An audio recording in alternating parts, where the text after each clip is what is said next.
प्रधानमंत्री जी ने कहा कि जो लोग देशभक्त हैं हाँ। वो फैमिली प्लानिंग की बात करते हैं, कम बच्चे की बात करते हैं। संबित जी से आप हम दो हमारे दो चाहते हैं, हम दो हमारे 20 चाहते हैं, आप बताइए यहाँ पे। नहीं साहब मेरे तो दो बच्चे हैं, एक बेटा एक बेटी। आपके बच्चे कितने किसने और मैं बहुत खुशनसीब हूँ। अरे मैं प्रवक्ताओं के बच्चे गिनने के लिए थोड़ी बैठी हूँ यहाँ पे। कैसी बात करते हैं आप?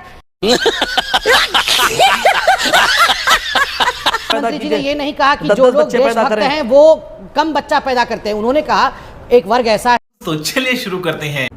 क्या परेशानी है प्रधानमंत्री की सोच में अगर वो ये कहते हैं कि जनसंख्या नियंत्रण पर इस देश को सोचना चाहिए? देखिए, प्रधानमंत्री जी ने कहा कि जो लोग देशभक्त हैं हाँ। वो फैमिली प्लानिंग की बात करते हैं, कम बच्चे की बात करते हैं।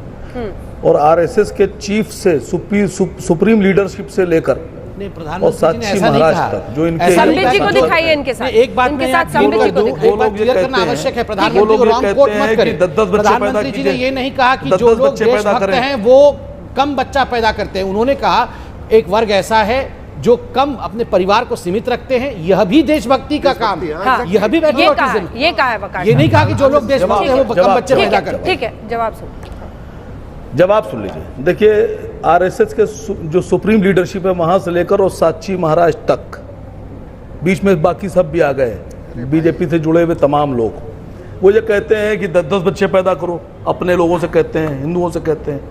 तो पहले तो प्रधानमंत्री जी इस पर नजरिया साफ कर दें। दूसरी बात, मैं एक सवाल उठा रहा हूं कि आप कानून ला रहे हैं, आपने अगर मन बनाया है तो कोई रोक नहीं सकता आपको। लेकिन जिन लोगों ने एनआरसी का कानून बनाया, जिसमें आपने खुलकर ये बोला, संबित जी ने खुलकर ये बोला कि हम मुसलमानों को तो निकाल देंगे और जो हिंदू हैं शरणार्थी हैं, मैंने बोला निकालिए जरा वीडियो। कब बोला ये मुसलमानों को निकाल देंगे? कब बोला कि वाकार साहब को एनआरसी कानून के अंतर्गत निकाल देंगे? इसी को कहते हैं भड़काना, इसी को कहते हैं आग जलाना, इसी को कहते हैं लोगों को परेशान करना। आप सहमत हो? आप अपनी राय बताओ ना। साक्षी जी ने क्या बोला बाद में, पहले अपने बताओ। आपके ओवैसी साहब हम दो हमारे दो के पक्ष में या विपक्ष में, इतनी बात आप बताओ। नहीं, देखिए, वो हमारे लीडर हैं, उन्होंने जो बोल दिया है वो आप लोग के पास मौजूद है। और आप अपने मुंह से यहाँ डिबेट में बैठे अपने मुंह से कहिए, आप हम दो हमारे दो चाहते हैं, हम दो हमारे 20 चाहते हैं, आप बताइए यहाँ पे। नहीं साहब मेरे तो दो बच्चे हैं, एक बेटा एक बेटी। आपके बच्चे कितने किसने? और मैं बहुत खुशनसीब हूँ।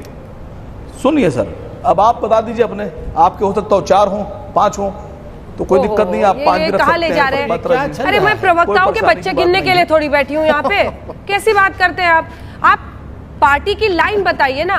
क्या AIMIM ये सोच रखती है? तो आप किसके ओवैसी साहब को बच्चे?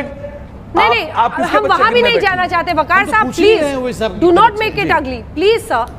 आप टॉपिक पे रहिए, पार्टी लाइन पे रहिए प्लीज। कहाँ ले जा रहे हैं आप इसको? नहीं, मैं बिल्कुल पार्टी लाइन पर हूं। असल में मुझे ये बताइए कि क्या AIMIM की सोच है कि 2 ही बच्चे? कोई नहीं बोला बीच में।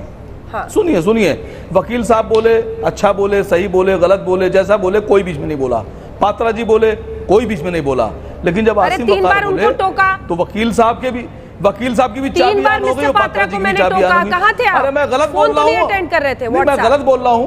नहीं, मैं गलत बोल रहा हूं, मुझे बोलने दीजिए, बाद में टोक लीजिएगा। हाँ, बोलिए। मैं आपसे कह रहा हूं कि जब आप कानून लेकर आएंगे तो क्या उस तरह के कानून बनाएंगे कि मुसलमानों के अगर बच्चे ज्यादा होंगे तो आप उनको सजा देंगे, उन पर कानून लागू करेंगे, और अगर गैर मुसलमानों के बच्चे ज्यादा होंगे तो उनको इनामात से नवाजेंगे?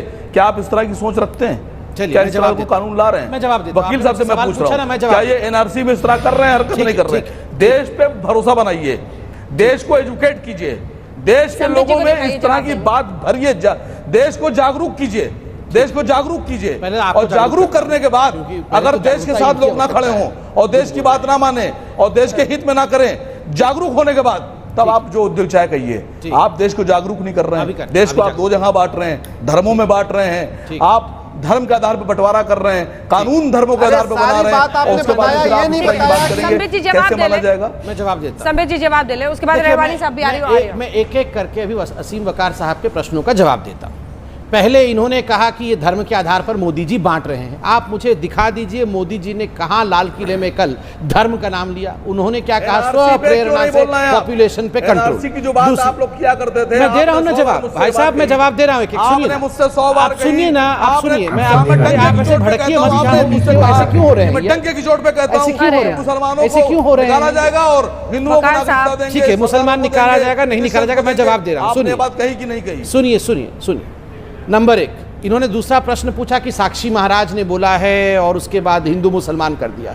आप याद करिए अंजना जी, मैं आपके साथ डिबेट में था डीमोनेटाइजेशन के समय। किस लिए डिबेट में था और मेरे साथ कौन था आपको याद है?